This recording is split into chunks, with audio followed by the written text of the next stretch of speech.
Let's talk about losers today, but not regular ones, like most tennis players are. Let's talk about those lucky ones, those who manage to lose but stay at the tournament.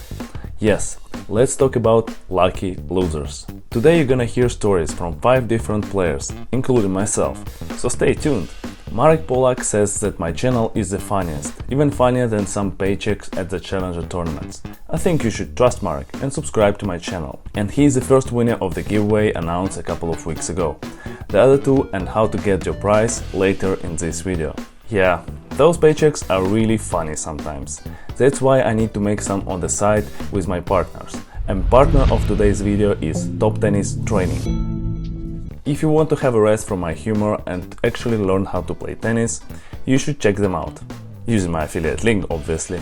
To get a lucky loser spot is a very emotional moment. So Vitali Sachko will share his emotions with us. He got in as a lucky loser to his first ATP Tour event ever.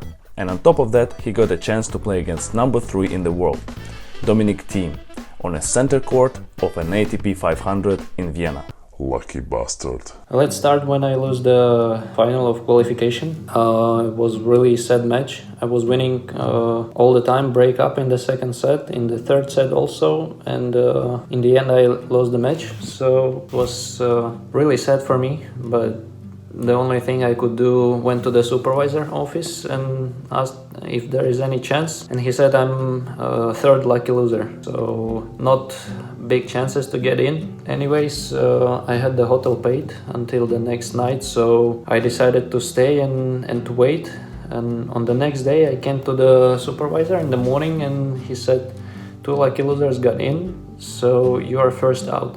I said okay, so maybe there is a chance, but I didn't really believe. In the evening he came to me and said Nishikori pulled out, so you are in. No way, maybe he's just joking, but supervisors never joke to the players. So, and he said you're gonna play Dominic Thiem on center court. Me against Dominic Thiem, number 3 in the world. Am I sleeping or what? What is happening? Like, it was a surprise to get to the qualis and now I'm gonna play main draw center court. Yeah, it was like this. Thank you, Vitali. It was great to hear from you. Now you can come back down to earth and do something with your ranking. 496? Seriously? I cannot imagine what kind of messages I'm gonna get if I lose to you again. Don't make me look stupid. Talking about stupid, my first lucky loser experience was long ago, the time Yannick Sinner had just learned how to walk. I was 15, young and green. I've told this story before in one of my videos, but even if you've seen it, don't fast forward as you might miss some of my amazing jokes. It's not my words, it's the words of the second winner of my giveaway. So, it was an ITF tournament in Rivne. I was there alone, so no coach or parents, not even a hamster. I'd lost the second round of qualification, and while crying in the locker room, someone told me that there is one lucky loser spot, and a few moments later I was participating in my first ever lucky loser toss. And to my huge surprise, that spot was mine. Can you believe it? Obviously not, because it's unbelievable. My first ever main draw of an ITF tournament. I was even happier than Vitali. Even though I was not going to play on the center court against number 3 in the world, I would not get 18,000 euros for that. Lucky bastard. But I was still pretty happy. It was getting late and I was in a hurry to go back to the hotel to celebrate my luck. Schedule was not ready and the supervisor said that everyone who played the qualis will not play the following day.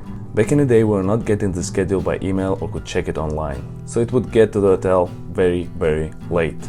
Yeah, I'm still trying to find excuses for what happened next. I just didn't check the schedule, keeping in mind the words of the supervisor. Stupid. I know, a rookie mistake. So the next morning I got a call from a coach I know, and he was really wondering where the hell I am. Because I was first on at 9 AM. Obviously by the time I got there it was too late, and the supervisor told me that he meant only qualifiers, but not a stupid lucky loser. Obviously I couldn't prove anything. I was very upset. If it was now, I would definitely create a fake account on Instagram and would send a hate message to that supervisor. Similar to the ones I get after matches these days. Basically, I wasted my second chance. Right now, I'm actually happy that I was not supposed to get 18,000 for that match. It would hurt even more. But let's listen to Sergiy. He has used his lucky loser spot to its fullest potential. He has won his maiden ATP title from it, and now he'll tell us how he managed to do that. Back in 2008, to be a lucky loser was not really as a easy thing as it is today. I lost last round qualies to Blaszczykowski. I was superbly disappointed with my performance because I really felt that was a good chance to qualify and earn some money. I was sitting in the locker room and Giorgio Di Palermo, he put his hand on my shoulder and said, "Sergiy, you got in as a lucky loser because Mikhail Odra pulled out after he lost the final in Rotterdam." And I knew that I had to play evil. Of course, there was a bad taste in the mouth of losing, but again, Karlovic was back then at top 20, so around top 20. So we didn't really put a lot of chance in there. The guy was serving huge. I managed to pass all the draw round by round with Karlovic, Troitsky, Tipsarevic, Bolelli and Ljubicic in the final. First of all, it showed me, it actually opened the door to my career. That title actually started my career and I'm very grateful for that to happen. Even when you lose, and it doesn't matter the stage, whether it's a last round qualies or first round qualies, sometimes in first round qualies can get into the main draw as a lucky loser. You have to use your chances. You have to really try to use your chances because those chances are everywhere. So my advice to everybody, try to use the maximum of the situation you have. If you are competing in a tournament, compete for every point and every round because sometimes, winning one round in qualies will give you the chance to be a lucky loser and eventually being able to win a tournament. Okay, thank you, Sachko. I said thank you. A lucky loser. Can you shut up already? Was Rublev in, Winning an ATP tournament from a lucky loser. Lucky bastard. But I cannot complain about luck recently.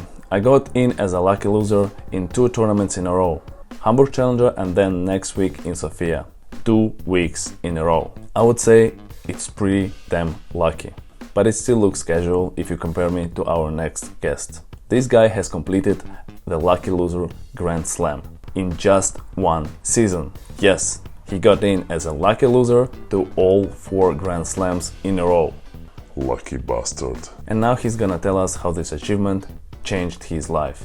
The only thing I can say really that has changed in my life, quite a bit actually, is that everybody knows who I am. So, when I'm going to Chipotle and Panera, they always say, "Oh look, it's Polansky, the #1 lucky loser. He will eat for free today." So I think that is probably one of the best benefits I can say of being the best LL, as they like to call it, in history, and it's something that Roger Federer, Rafael Nadal, Novak Djokovic, they will never be the best lucky loser in the world. This is only reserved for very elite class of persons playing tennis. Only me, actually. So, really, yes, this is probably the best thing I can say is that I'm eating for free, people know who I am. Sometimes I will sign autographs at the tournament. But all in all, not much has changed. I'm still playing the same tournaments and trying to do my best to improve and just keep moving forward. Thank you, Peter. It was very inspirational. I hope someday I will be able to achieve something at least close to this. Lucky bastard. But not all lucky loser stories have a happy ending. Not that happy ending you are thinking of. As you know, to get a lucky loser spot, you need to go through a tossing process. So even if you are #1 seed in the qualies, it's not guaranteed you're gonna get it if you lose in the final round. So now Aslan will tell us his lucky loser story from a Grand Slam. Roland Garros 2020, during the quarantine. It was a difficult time, but still we had this tournament. After losing my 3rd match in qualifying, I back to the locker room and then I took a shower, everything. And I had a pretty big chance to get my lucky loser because there was 3 lucky loser and they tossed between 5 players. And I was like thinking, okay, something should be done up there. The Jesus should help me. And then I went to the office, straight to the office, to get some luck to get to the main draw. My first Grand Slam main draw. And then the referee started to toss between 5 players and I was first on the list. And suddenly after 1 minute, the toss goes like 5, 4, 3, 2, 1. And I was the last one between the 5 players. And only 3 players got in the main draw. That was a sad story. Thank you, Aslan. At least something pleasant for my ears today.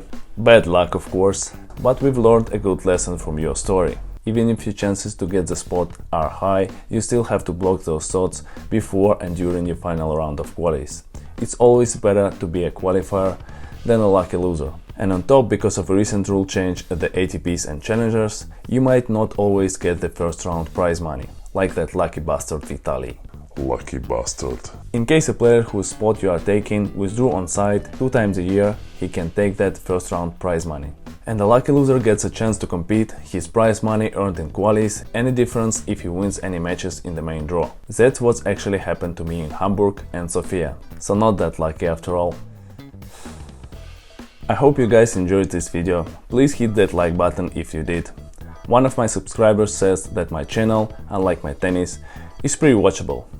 It's a bit offensive, but still funny. So he earned to be the 3rd winner of my giveaway. All 3 winners, please contact me by the email you see on your screens. It's going to be in the description as well. You'll get further details on how to get your prize. And that's it for today. Please subscribe to get more stories from the tour. Thanks for watching and see you next time. There's always something.